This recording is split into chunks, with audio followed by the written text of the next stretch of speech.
taught in undergraduate. You're a tall person, can I get you to sit over the other side? Just go to the back, please. You're more valued in the back than the front, but I respect you, thank you. So, the issue was, how did I, so they give you this flow chart. The reason people give you a flow chart is they don't know either. You understand? They actually don't know. The worst thing is, they don't know what they don't know. If they knew what they knew, which is good, but they don't know what they don't know. That's why I went through the same phase. That's the whole reason why I decided to do lots of things in my life. And you still don't know. There's a lot of things you don't know, and you try to find the answers, and that takes time. So, the question of diagnosis is complex. To get that information is complex. Peter will talk about what he goes through diagnosis. Some of the complex says we get on the Zoom, we discuss with the patient on the Zoom, how we're going to do this. And it just takes time before we do something. You see, we are trained to be doers, but we're not trained to be thinkers before we do it. And that's happy because you've been asked to do something. Did we get this remote control done, Izzy? Have you got the little chip? No, sir. Is it in the other one? Can you check on the other computer? I'll switch that one on.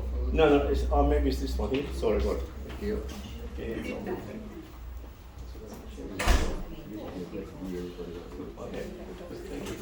So, the diagnosis of cracked tooth and cracked root syndrome. These are all my images. I mean, I don't take images except one picture I can take from a combined CT from another colleague, and I'll talk to you about that. But whatever you see, the whole college is based on my cases. I have over like 8 terabytes of cases of PowerPoints. Easy can tell you how big they are. So I've cataloged information the last 25, 30 years. So I have a whole data in my practice that I can teach. That's very important. Most of the time when I lecture, people want to borrow my slides because they haven't got one. They haven't got the experience. You understand? I have the experience, and I'm going to share that with all my students. Ravi will tell you when we talk about the college, it's like an intense face-on training day. It's a full-on, and you learn because you've got a question to ask. You need someone to answer your questions that you're not comfortable asking in front of colleagues or whatever. Okay, but here, my college is really open. Please ask me questions. I'm here to answer you. Okay, very important. Let's start. Well, is it going to work or it's not going to work? Try that again. Sorry. Yes, you might have a, this is working, but I don't know why it's not working. Check the battery stuff. I'll start there. It's fine. So, okay, looks like so. So, diagnosis of crack is very challenging. Okay? It's challenging because number of factors. Okay? In this lecture, I'll discuss the risk factors that allow us to reduce the incidence of crack and understand who's at risk. The question who's at risk is everyone at risk. And to also see which teeth are more prone to tooth fracture, okay, eventually root fracture. Sometimes it's a late signs of eventual outcome, so you cannot tell what's happening. Well, this starts a little bit. It's working? Yep. Excellent. Thank you so much. Thank you. I'm just going to walk around here, not in front of you, so you can know this. We'll switch his lights off. Can we switch the lights? Would you like me to switch the lights off a little bit? Easy. Thank you.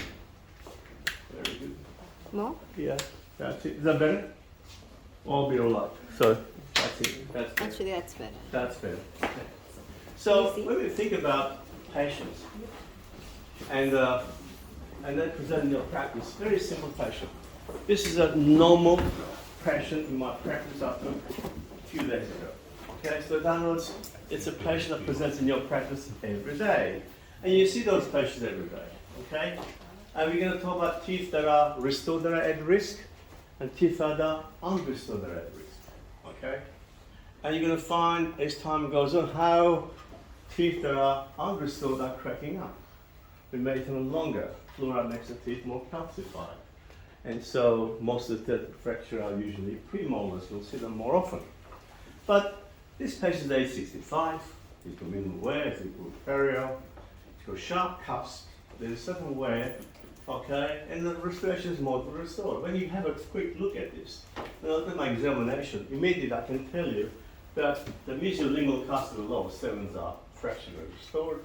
The 4 6s, 6s usually have crowns or large amalgams for our age group. You just run about the fluoridation of the inside Wells era, and you can see a little bit more that the upper left premolar has got fracture lines going on. There's amalgam there. Now you're going to say, well, amalgam causes cracks. No, it doesn't cause cracks. Okay, it's a wedge that drives it through. Yes, it can. But cracks are other things that we should think about. And you know that we have explained to the patient that this tooth is at risk. We need to bring it back to do a occlusal refinement. So if they go laterally, you want to just adjust the palatin's inclines of the buccal cusp so it can reduce the loading laterally. It's a prophylactic measure. In my practice, every patient, Lord, my highly restored patients, they undergo prophylactic occlusal refinements, not to grind their teeth down, just simple refinements that reduce the loading laterally. And laterally doesn't mean this way. When you go this way, this part of the jaw also goes downwards. That's medially here and laterally there. So the lateral means both ways, okay, eccentric movements. So the issue is the following. Unfortunately, he failed to turn for his regular adjustment when to go overseas. And that, now purely by luck, doesn't have to be always. And naturally, you see that with time, ends up being very symptomatic.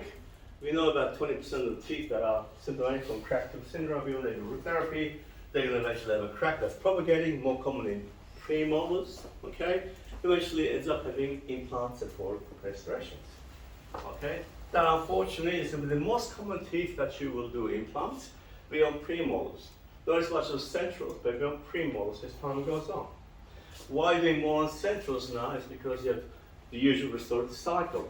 You know, there's a trauma, large filling, breaks down, root therapy, crown, fracture. We'll talk about why that fracture happens, how to reduce the risk of future fracture in your clinical practice. And again, when we look